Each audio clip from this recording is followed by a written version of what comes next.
Want to know the latest and hottest music hitting the airwaves? Don't be left out. Listen to the Golden State Media Concepts Music Podcast. It keeps you on the loop with everything you need to know from pop, rock, hip-hop, and the top 40. And we'll throw in news of your favorite artists, concert and tour dates, and so much more. Listen no further, because this is the gold standard in music podcast.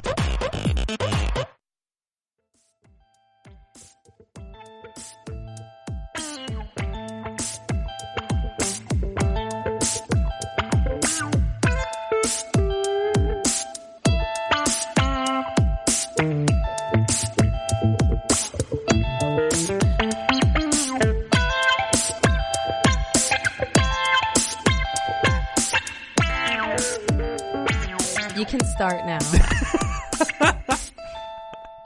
Not even gonna. Oh, that's funny. Hi, welcome to the GSMC Music Podcast, brought to you by the GSMC Podcast Network, which is awesome. I'm your host, Keith, and the wonderful voice that you heard first was Cynthia. Hello, hello. She knows that I try to do this thing where I say that I'll do the intro, and I wait until the last second. Right. I knew you were too. Like, I already knew it was coming. She's just like staring at me I know, while I'm staring at the microphone like, don't make eye contact, don't make eye contact. And then here we are. Here we are. So, how was your week? Let's see. Well, I'm trying to think. A lot happened from like last week to now, but the only thing that can really pop up on my mind, which is like the main topic of discussion for today's episode, is it's the the main Super Bowl. topic? I think it's the main topic. Okay. I mean, it's like the biggest, I guess, quote unquote, musical or music event that occurred over the weekend. Definitely quotes around music. Yeah. But no, I watched the Super Bowl. I did it low key this year. Usually I go to like a Super Bowl party or I go out somewhere, but Where do you go out to watch the Super Bowl? Do like clubs have like No, Super Sunday and it's like people go out and get drunk at 2 in the afternoon? When I meant out, I meant like either out to like a bar or like a restaurant. I'm usually like around, you know, I'm a little social butterfly, but my social battery was dead this weekend. So the last thing I wanted to do was be around people and spend money on overpriced drinks. Yeah. Well, actually, I don't spend the money. Someone else buys them for me. Love the implication there. That's great. If only I could figure out how to make people buy me drinks. How do have to I be a do girl. it? Yeah, thank you, Cynthia, for Instead of Keith, we're calling you Keisha. I would prefer Kesha. Kesha. Oh my God, Kesha. There we go. What would my name be? I don't think you can really convert my name from like more male. Sid. Sid. Sid is like unisex. I know many girls too who go by Sid. Yeah, because they're Sydney. Yeah, exactly. Yeah. So I guess that's still like not, I don't know. Yeah, Cynthia is. Cynthia? Pretty, I don't know. Cynthia. Well, I mean, then you're just like, that's just a language I thing, feel like but some I don't know if it Italian actually would probably be named Cynthia yeah. or some Portuguese. Yeah. person. Oh, yeah. Like Cynthia. It sounds so musical. It's such a musical. Cynthia. I know. Sounds like the name of a superhero or something. So did you do anything for Super Bowl? Did you watch the game? I cried. Are you a Niners fan? I'm a huge 49ers fan. You see this jacket that I am currently wearing? I bought it because it's gold, like the 49ers color gold. Oh my goodness. I actually did not buy now it just because it's it. a great jacket, which it is. Very fashion forward. Right. Patagonia, you know. Very shout out fashion to forward. them. Hashtag sponsor me, Patagonia. But I bought this jacket because it's 49ers colored, and the 49ers lost the Super Bowl. Okay, that fourth quarter was so hilarious to me. It was so rough. That was so funny. What was funny about it? The very last quarter, I forget exactly what play had just happened, but it was when they all like were at the, again, my terminology for football is probably still incorrect, but the end goal.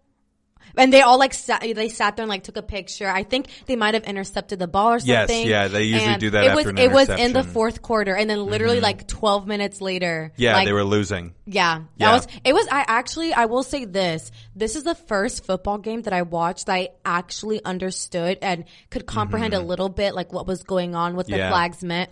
Mainly There were not a lot of penalties. There weren't that many, Yeah. but like Which the was ones, good and bad. Yeah, the ones that they did throw, it was mainly because my brother was right next to me, like explaining what it meant. And I think also because I tuned into the game from the very start. Usually I like come in like during the second or third quarter, and then I'm like completely lost. But I was able to be taken through this journey. Yes, it was an awful journey. I wasn't really rooting for any team, to be honest, because neither one of them, like, you don't have a vested interest in either one. No. I really was just there for the halftime show, which is what we're going to talk about. No, I don't want today. to talk about it yet. What? Did your brother agree with the end of the half pass interference call on George Kittle? Remind me again, is that where his foot touched the line? No. That was a call that I was confused. I'm like, his foot, like they called it a touchdown. Oh, yeah. Everyone's talking about that one. No, they called it a touchdown on the field, so they weren't going to overturn it because there was no conclusive evidence during the replay. I'm talking about at the end of the second half when the 49ers could have kicked a field goal to go up an extra 3 points. They threw like a 60 or 70-yard pass to George Kittle, and they threw a pass interference flag for offensive pass interference. But I don't think that it was. Oh, okay. I know. I remember that. Yes. That was the one that really peeved me. Yes. But it's okay. Okay, now we can. Yes. This isn't a sports podcast. Talk about the halftime show. Yes, the halftime show. Did you watch it? Did you tune in? Of course I watched it. Okay. What were your initial thoughts? Why don't you go first? Okay. What were your initial thoughts? Okay. You have so many thoughts, and I'm sure they're so much more enjoyable than my thoughts. I have so many because not only was there only one Latina superstar headlining, but there were two of them, of course, Shakira and J-Lo. And oh my gosh, I've been saying her name incorrectly my entire life. Why did I not think about that? Shakira, were you saying like Shakira? Yeah, like Shakira. Well, that's how like most people in America say, but Shakira. Shakira. Yeah, there we go. So much better. Shakira. I just started to like her so much more because now I know how to say Shakira. Yes, Shakira. Yeah, so it sounds like a wild cat, like Shakira. That's funny. But no, so my family, like my parents are not football fanatics whatsoever, but they all tuned in this year because obviously like they're two Latin superstars, icons, and the NFL has been pushing pretty hard to garner more more diverse. How do you just refer? Do you say Latin or like Latinos and Latinas? Like Latin or just like Latin? Latinos? Like Latinos is like girls and guys, or okay. Latins. Like in English, you could say sure. Latins. I'd rather refer to it or like Latinos. Yeah, okay. just Latinos. So they're trying to garner more Latino viewership. They've had Spanish broadcasts of their of their games for a long time, and they play a game in Mexico City every year. Yes. So they've definitely been trying to garner more views globally. So having Shakira and Jennifer Lopez as their halftime show performers. And I want to like talk really quick about how exactly they got recruited because, I mean, I know you're a football fan and you are a 49er fan, so you obviously know all the controversy going around like with Colin Kaepernick. Because wait, are we really talking about that? It was so long ago, and he wasn't even a good quarterback. No, he was not a good quarterback. No, I'm just mentioning it. Come at me in the comments. No, I'm just mentioning it just so some viewers or some listeners who like don't follow football like me can kind of understand how exactly Shakira and J-Lo got recruited because they actually got a lot of backlash in the beginning when they accepted this NFL gig because a lot of other performers were like Rihanna and Cardi B. They initially asked Rihanna and Cardi B to be the headliners for the show, and they didn't want to because they said as long as Colin Kaepernick is jobless and he's not playing, like they're pretty much boycotting the NFL as well with him. Wait, but don't Colin Kaepernick can't read a blitz. He's objectively a bad quarterback. And I don't know. I'm not arguing with you. I'm just saying, like I said, I'm not like a football fan. I don't know. I'm just saying. We're going to avoid politics here. Yeah. Okay. So I understand their reasoning and I respect it. Yes. And so that's why, a lot of people were saying like, why would Shakira and J-Lo come on this show or like come headline, especially because exactly how you said, like, with, again, I don't want to get like too political with it, but it's hard to avoid, unfortunately. Right. Just like the political climate we're in. So people were like, how are you like supporting this? Yada, yada, yada. Like I said, people always are going to be upset about something, about anything. So Jay-Z, and the NFL proposed a partnership with Jay-Z's agency called Rock Nation and his little thing, Rock Nation, they help rehab their reputation by curating a diverse lineup of performers, especially for its Miami edition, Super Bowl Miami edition. And that's when he paired with, it says, the Inspire Change Initiative, and they proposed $100 million in grants to grassroots social justice groups. And then that's when Jay-Z argued, like, hey, I'm up for the challenge.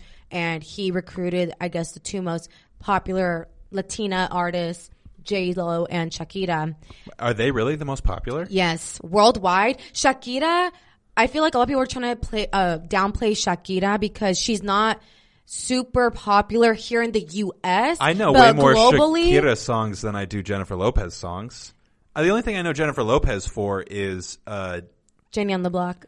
No, I was going to say her movie, Made in Manhattan. No. That's all I know her for. Oh no, the Selena movie. That's like I totally forgot she was even a musician, quote unquote. Well, yeah, I know. No, I agree with you. I have a lot of I like Jennifer Lopez, but her musical talents are definitely questionable. Shakira to me embodies more.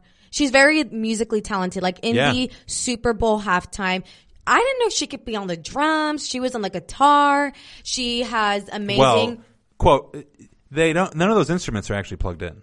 Well, but in real life, she actually does play. But in real life, she does actually play. Like if you go to her concerts. I saw one of her album covers and she was holding a guitar. She actually is really about that life. Like, okay. Cool. But awesome for her. Also, her journey as an artist is super cool to me. She didn't know how to speak English when she first started doing her songs in English. They phonetically taught her how to sing them. Yeah. And she was driven enough to, is she speak English now or? Oh no, yeah, she's so she was bilingual. So driven that she wanted to become bilingual so that she could be successful in the industry. I think that's a super awesome story. It is. And I feel like so much love towards Shakira because my uncle I used to live with him growing up. He was a fanatic of Shakira, fanatic. That was his celeb crush. So every time, in our household, we always have her music playing. He'd always play her music videos back when she had black hair. Okay, that's when people didn't know about her. When she had black hair, before she went blonde, before she had this light brunette color, is when she was really young, 17 years old. And so she still looks young. Oh no, her face looks very young for the fact that she's in her 40s. 43 years old. Her birthday was actually on Super Bowl Sunday, the day she performed. That's what I heard. Yeah. So good for her. And she actually said how grateful she was to be on such a huge platform, but on a huge American platform, and her being from Barranquilla, Colombia, and she just said she's Colombian. Oh yeah, but she has her heritage ancestry goes back to Middle Eastern. Her grandparents are actually Lebanese. Yeah. That's why she does. She did at one point during the Super Bowl halftime. She did did a mini belly dancing routine, which was great. And I think that her outfit was pretty it felt like it was paying homage to a classic belly dancing thing. But before we talk more about this, we're going to take a quick commercial break. We'll be right back. Always on the go, but the day just won't be one without your Hollywood fix. Let Golden State Media Concepts Entertainment Podcast take care of that. An all-inclusive look of pop culture.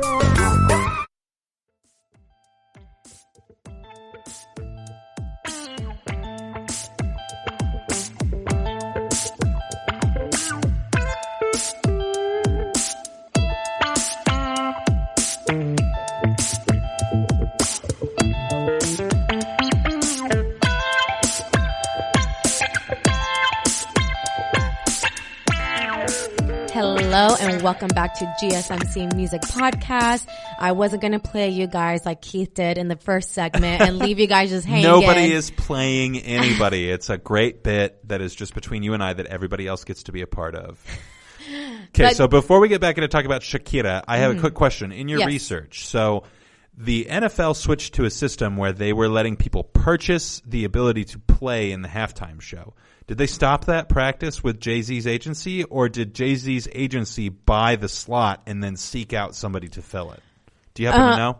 I actually don't. That's a good question. Because Coldplay and Katy Perry both bought their slots. They paid for their slots. I think Beyonce did too.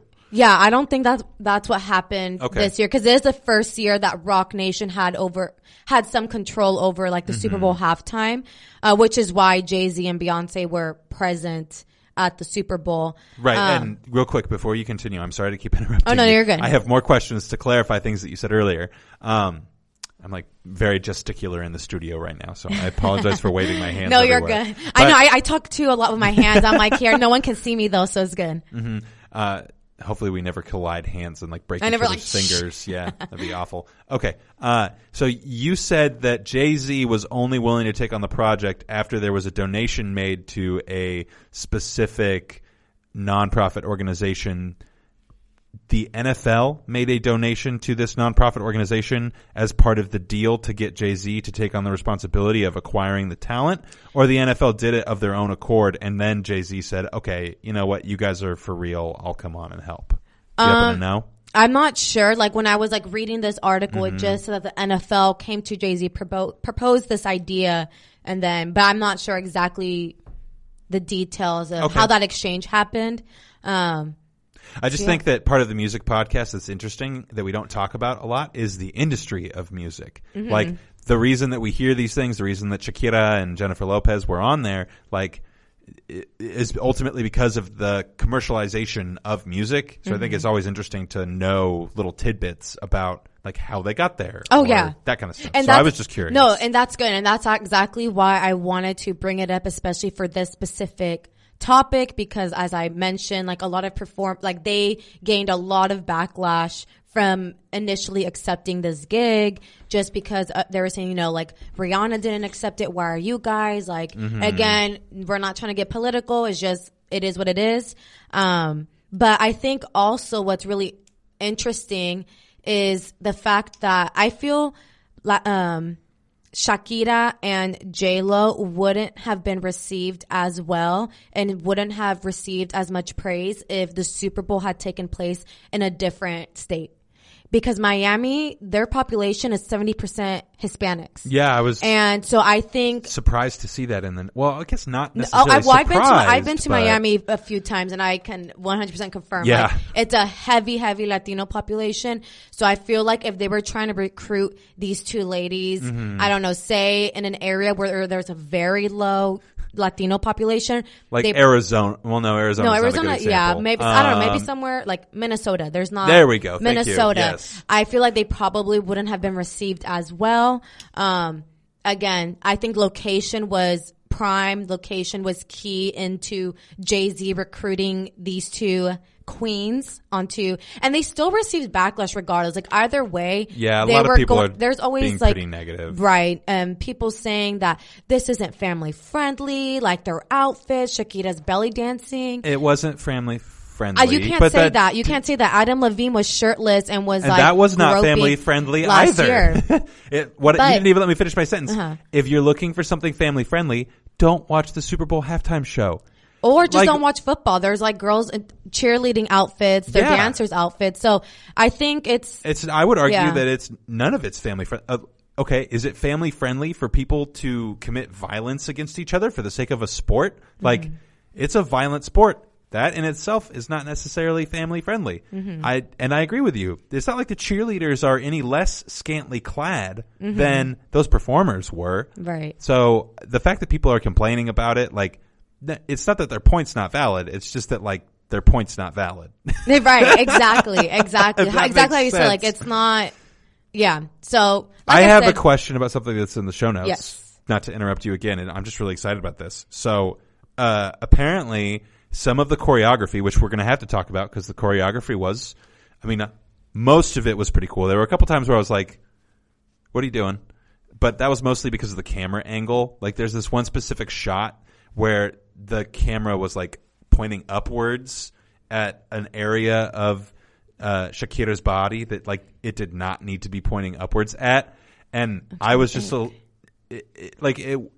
it was an upskirt shot. Like it was very. I don't remember. I felt like it made me uncomfortable because like it detracted. Like I saw the point of a lot of the choreography as being like this is definitely something that they're like trying to highlight this specific thing that I don't have knowledge of. But then they showed that shot and I'm like, that just feels Like, that felt gratuitous. And I think that's probably also why a lot of viewers at home said it wasn't quote unquote family friendly. Right. Mainly it's also how you were saying the camera angles. Like they were saying, yeah. oh, it's all these butt shots. It's like, well, that's where they put the cameras. Right, exactly. It's not their fault that the cameras are there. Like, the cameras were put there because the producers of the halftime show knew that they would be able to garner more views by promoting the male gaze, which, again, we're not trying to get political here. I just want to emphasize, I just want to say, I think that we should be talking about how good the choreography was, because I think it was the highlight of the show. Because musically, I don't think that Shakira or Jennifer Lopez necessarily have like an abundance of talent or have brought something really new to the scene. Shakira more so than Jennifer Lopez for sure, but I think that the highlight of their musical talent comes in the form of their choreography, specifically in the way that they incorporate things of like cultural heritage into their music and into their choreography. Okay, I'm gonna have to disagree with you halfway, because musically, like Shakira has done a lot in the music industry. She's brought a lot of new perspectives and has highlighted a lot of different cultures in her music. Musically talented, yes. She has a very distinct voice that, like, when you hear her voice, she doesn't even need to be featured, like, in the song. It doesn't even need to say feature Shakira. Like, you already know just by listening. Yeah. So I disagree with you with Shakira, because I think she has done a lot for the music industry, both American and for the Latin community. But with J-Lo, I do agree with you, because I'm not... J-Lo, I feel is more, she sells looks, you know? She's 50, she's hot, she looks very young.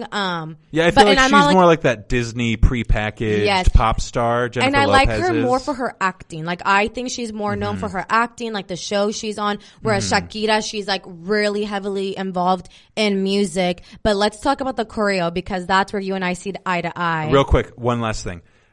I think the reason that I don't necessarily love Shakira is because I feel like because of Shakira, we got Pitbull. And what? Pitbull is insufferable. Pitbull is like, oh, he's not even in the same lane as them. Like, Pitbull, he's like... He's a Latin artist. He is a Latin artist, but like... And if Shakira hadn't experienced commercial success, then we probably wouldn't have seen other Latin artists, which is why I will probably rescind a portion of my comment previously, because Shakira's success did give us access as an American audience to a different genre of music. So in that way, she was influential in at least some capacity, even if it was just in her capacity, or in the capacity of her being present in the industry. So give credit where credit's due. But all that to say, I'm just dissing because I think Pitbull is a blight on the music industry, personally. Yeah, I'm not like crazy about Pitbull either. And when you said what? And the beer industry. The beer industry. He's sponsored by like Bud Light or Corona. No, maybe Corona. Corona's not terrible. I don't know. He has a sponsorship with a beer company that is just Anyway, that's funny. I just really don't like Pitbull. Yeah, I'm not like super crazy about him, but he does a lot for his Cuban people. He's Cuban. I've heard he's a very like active philanthropist. Yes, like nice guy type of guy. But yeah, I do agree. I'm not like crazy about his music. Like it's definitely not the thing. It plays also on the radio like 1,000 times, so I immediately just shut it off and rather sit in silence. But let's get into the choreo, because this is like how you said, this was definitely one of the most like...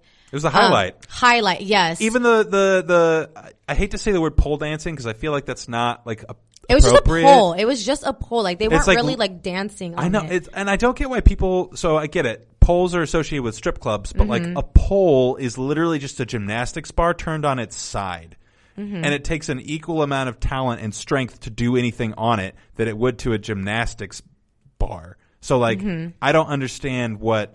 Okay, I get it. Like this is social context, but like again, Adam Levine straight up did a striptease last year. Yes. And you don't hear anyone complaining about that. But like the second that somebody gets on a pole, everyone's like up in arms because whatever. Anyway, the choreography was great. That's all I'm trying to say. Yeah. So it was Yeah, that how you said. That was definitely one of the highlights. We're specifically talking. I mean, all of Shakira's choreography. She did salsa. She did merengue. She did like belly dancing, Afro belly dancer. That's Middle Eastern. Super difficult to do. Oh yeah. Her hips do not lie. They have never lied, and they will continue to never lie. And that's why, like, I'm such a fan of Shakira, because she really pays homage to like every single, like, I don't even know what's the word.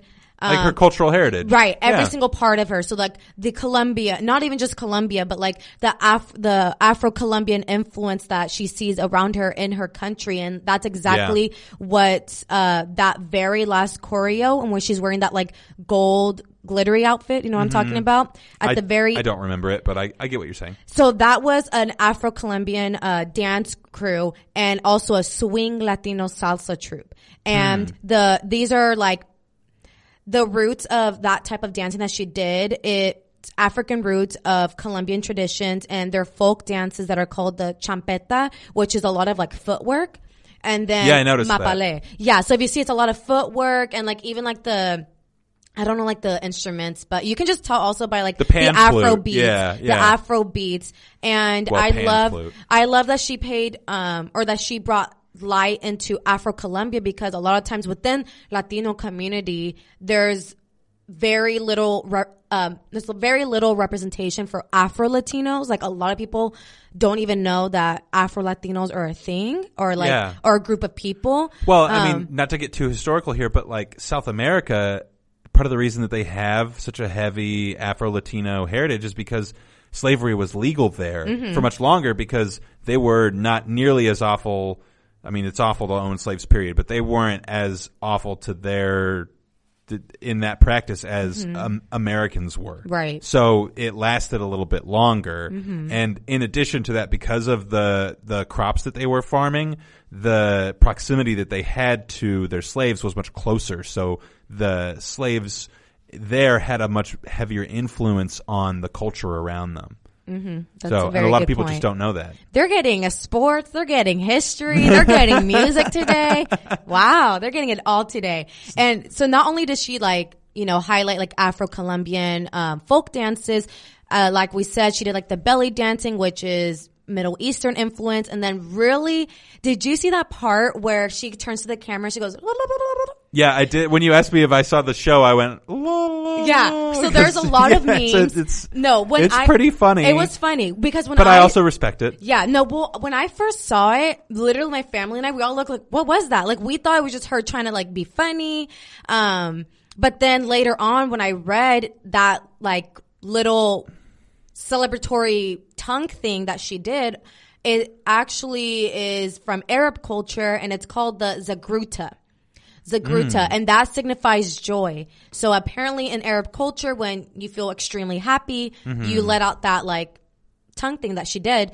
And apparently... Oh, you don't want to make the noise for all of it? There's a lot of like SpongeBob memes going around and everything. Yeah. And apparently Shakira, she does that in all of her concerts. I've never seen her in person. It didn't feel abnormal when she did it. I think, like I said, I think it's because Shakira, and how you said it didn't feel abnormal. I feel if Jennifer Lopez did it, I probably would have been... What the... Right, my eyebrow would have raised a little bit. Yeah. Well, Shakira just feels so playful. Like, with her music, with her dancing, like... If we're going to go between like what was family friendly and what was not, if we're going to get into that realm, like I didn't feel like Shakira's performance was gratuitous outside of like the camera angles, and that's not her fault. And like her outfit felt much more like traditional in some way. Like it felt like when I was watching it, it felt like I was watching a different culture on the stage. Whereas, like, when Jennifer Lopez was up there, it just it felt different. Yeah, no, I agree with you. For me, as a viewer who's not in that demographic, like, I really had a lot of respect for what Shakira was doing and the way that she was, like, performing. And I really felt like, like I said, it was a window into a different culture. And when Jennifer Lopez came out, it felt like a different tone. Like, it just felt very different until she brought up the Cuban flag, or the Puerto Rican flag. Puerto Rican flag. Thank you for correcting me. Yeah, the Puerto Rican flag. Which I thought was pretty cool. I loved that it was like this big fluffy jacket thing. Yeah, that they held up. the coat. I thought that was super cool. It was like the Puerto Rican flag. She like opened it. Yeah. Like there were wings and the American flag. But I do agree with you. Like J-Lo's performance was, I think, more Americanized in a way.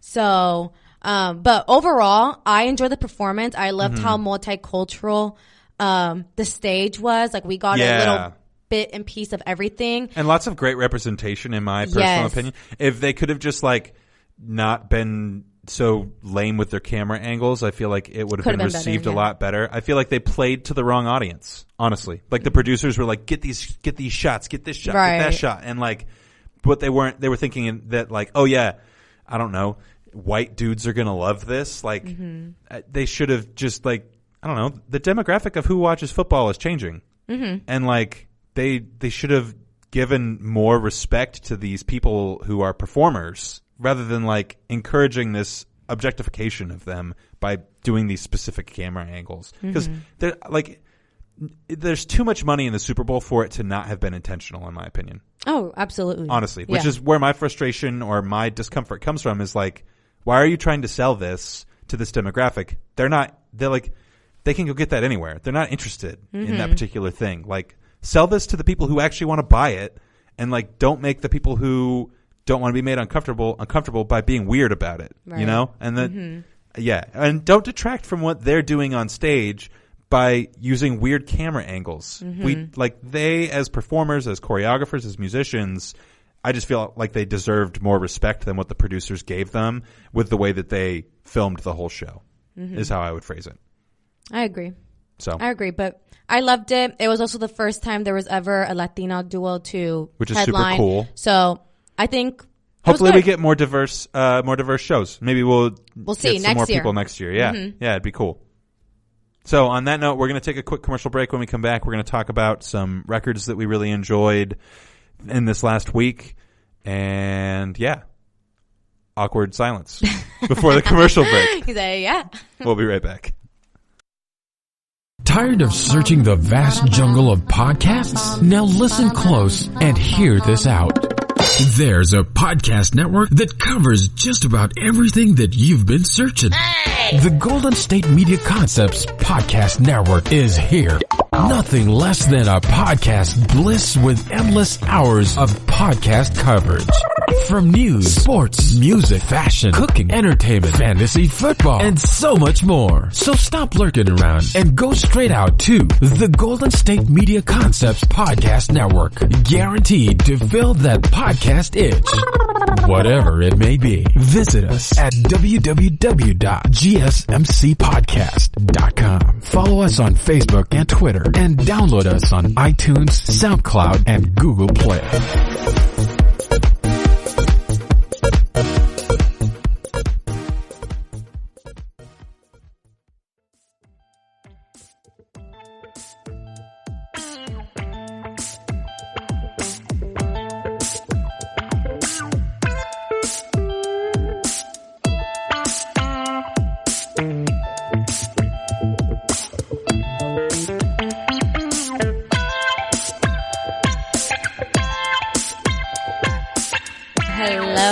Welcome back to GSMC Music Podcast.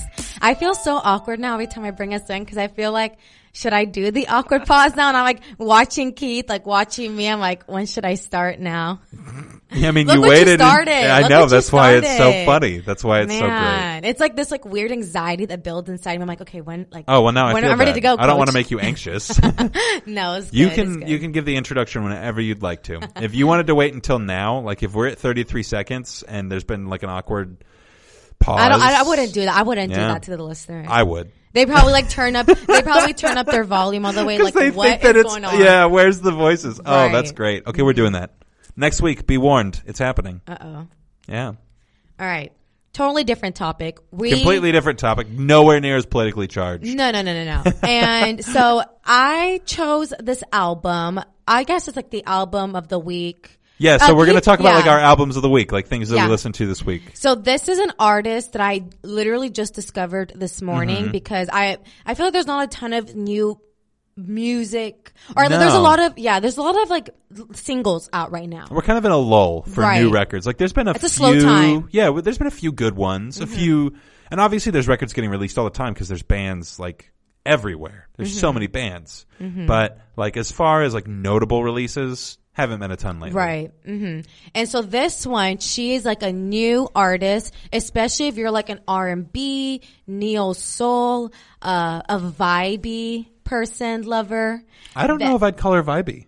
I think she's vibey. Okay, go ahead. But yeah, if you're an R&B or soul fanatic, I highly recommend this person. Her name's Kirby, which I immediately think of the video game character. The video game, yeah, yes. Yeah. It's spelt the same way, right? Yes. Kirby. Yeah. When I typed it in Google, I literally only got like the video game. I didn't get her. So I had to put like Kirby, the singer. Yeah. So this Kirby, new musician.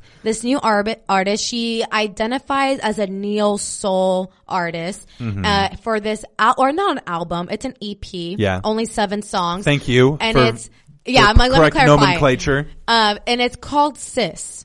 So that's the name of the EP. And it opens with like her having a conversation with her sister, which I thought was cool. Yeah, about how like she thinks she's in love and yada yada yada. And this, I keep wanting to call it album. This EP released on January 31st, and it's her first project as a solo artist. And something interesting when I was like looking her up, because I really like did my lurking skills when we were on 100, because this girl is super low key. Can you wait? I couldn't fund her. Oh my gosh. What? That whole sentence is like a slew of new. Lurk is stalk. And I know, I figured. Okay, so your lurking game was what? On 100. On 100. Okay. Like I was really there. What is this new speak? What do you mean? It's been around. I maybe you're just not on Twitter enough. Like Twitter is like the most current thing. Wait, Twitter is where people learn how to talk? No, but I feel that's like where a lot of jokes and memes come from, because they first happen on Twitter and then Instagram like gets them from them. I thought they happened on Reddit. Who's on Reddit? I'm on Reddit. I'm like, who's on Reddit? Dudes are on Reddit. That's who's on Reddit. I don't know like any women who use Reddit. So I guess it would make sense that like Twitter has all of them. Yeah. And then they end up on Instagram. Okay. For the ones who like didn't understand what I just said, I pretty much stalked this girl on Google because she's, super low profile. See, I didn't say low key. She's low profile. So there's not a ton of information out about her. But what I was able to find out about her is that before she started to release music, aka this first project, she focused on her songwriting career. So she was first a songwriter. And she was actually picked up by Jay-Z's label, Rock Nation. And she has written songs for like popular artists such as Rihanna, Demi Lovato, Beyonce, and Ariana Grande. So she's been a co-writer for some of these hit songs like Die With You with Beyonce, Break Your Heart Back with Ariana Grande. Yeah, which I thought was totally interesting. Know these songs. I know. That's just like, whoa, I did not know she was the person, or like she was one of the co-writers. I don't know those songs at all. No? No. I thought you would at least know Ariana Grande. What? Why? Because I don't know. I feel like you like Ariana Grande. I mean, for like the novelty of her being like a popular pop musician, and I should like maintain some form of relevance. Like that's part of the reason why I like Billie Eilish. But anyway. But no, so I just thought that was like really interesting. I was like, oh, so I didn't know she was first a songwriter, and I didn't know she was like behind the scenes doing all of this stuff within the music industry, which I think that's really respectable. I think it's admirable. Nowadays, there's so many ghostwriters, meaning like artists who like put out these songs, but they didn't even put their own lyrics, especially within like the hip hop community. Yeah. That's a big like debate, like, oh, you write your own songs, you don't. So I really appreciate it when an artist can write their own songs, and the fact that she wrote some of like the most popular or some popular songs for one of the biggest artists, that's really cool. I thought that was like a really cool fact. And her R&B style, to me, when I listened to it, it was a mix of Lauryn Hill, Snow Allegra, and Ari Lennox. Have you heard of Snow Allegra? That's funny. Have you heard of Snow Allegra? I have not. No? I actually really... I feel like you would like her, honestly. I was going to say I liked this record. I'm interested in listening to the other two. Yay, because I actually really liked Lennox. I thought I loved her record. Yes. This is actually one of the main reasons why I wanted to talk about this EP was because I knew too, I was like, I feel like you're also going to connect with it because you liked Ari Lennox. Didn't like some of her songs? What was the name of that? Brown Brown Butter, or what was the name Shea of her? Butter Baby. Shea Butter Baby. Ooh. Yes. That was a good record. I really enjoyed it. And my girlfriend loves it too. She does? Yeah. Oh, good. Tell her about this I was one. like, my co-host liked this. Yeah. Tell her about Kirby, sis. I will. Yeah. So what did you like about the project or the EP? I felt like I really like the neo soul movement in general. I really enjoy that it kind of like showcases this like a culture that I'm not super familiar with in a way that's kind of like more class. It's like I feel like neo soul is kind of like soul music is like the classic rock of that particular culture, right? Whereas like my classic rock for my culture is different. So like I really enjoy getting to like see the way that people are interpreting these old songs that like I have no familiarity with, and these old tropes, and bringing them into like a modern light. And musically, it's just really, it's cool. It's super enjoyable. Like the syncopation in the drum beats, the vocals, the experimentation with like mixed media where they've got like she's on a phone call, or there's like found sounds with birds chirping. Yeah. Like, the very first one, Leon with the birds chirping. That's the one when I say vibey, like that specific song is the one I'm talking about.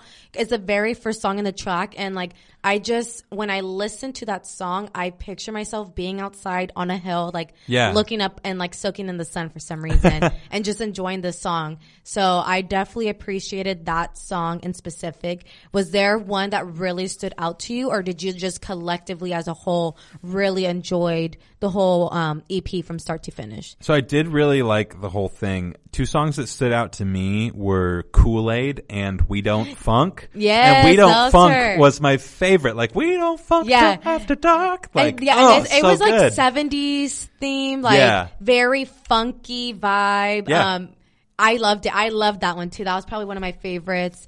It's an upbeat, fun track. And then Kool-Aid, I liked how it was a different tone to We Don't Funk. That one had, I think it's called the organs, right? That's what they play like in church, like the piano. Church organ. Yeah. So it's hard though. Like, which is really cool. Texturally, it adds a lot to the music. So I thought her voice was like soothing. There was a lot of different, I don't really know the terminology to say this, but like every song she kind of provided us with a different voice, if that makes sense. Like in one song, I can't remember which one, but it was like a little deeper tone. I think it was Velvet. So I think she's very musically talented. I almost got hypnotized by her project. Like I listened to it like 2 or 3 times. Well, also because it's 20 short. minutes long. Right. Yeah, I could have listened to it a couple more times too.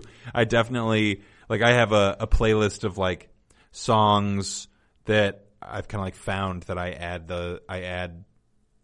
those songs to that playlist. Like We Don't Funk definitely got added to the playlist of things that I really enjoy. Like it definitely has, as you would say, some bangers. Some bangers, yes. Yeah. Some bangers right there. But no, I loved it. If you like Ari Lennox, you will for sure be a fan of Kirby. Yeah.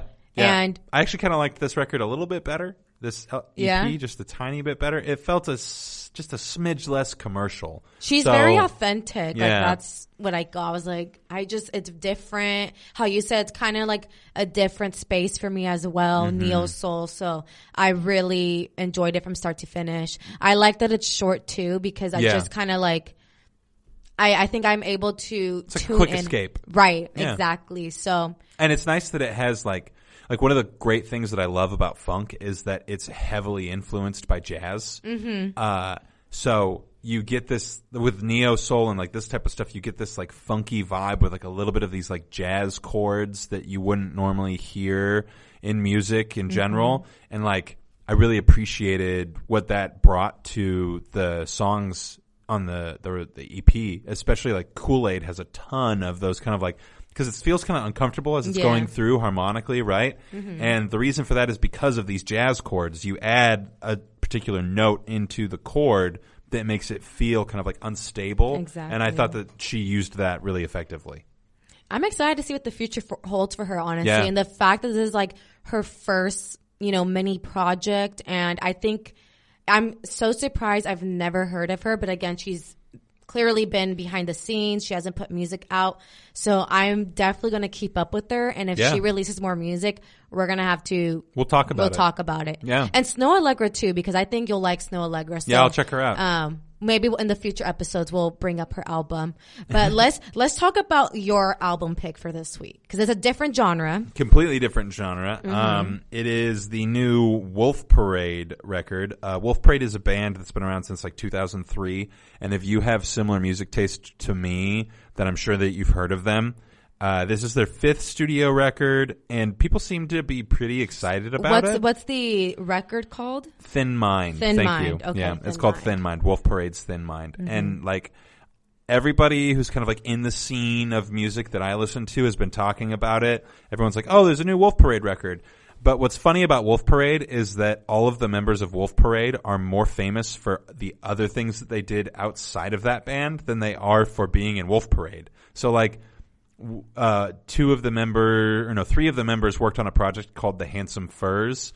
We'll listen to one of the records at some point, I'm sure. But Handsome Furs had like 2 or 3 records that were all really well received and really good records. And then a different member worked with, I think Britt Daniels is his name. He's the lead singer from Spoon, which is an American indie band. So would you consider this band, just for like the people like me who don't know who these people are they like indie band? Yeah, it's kind of like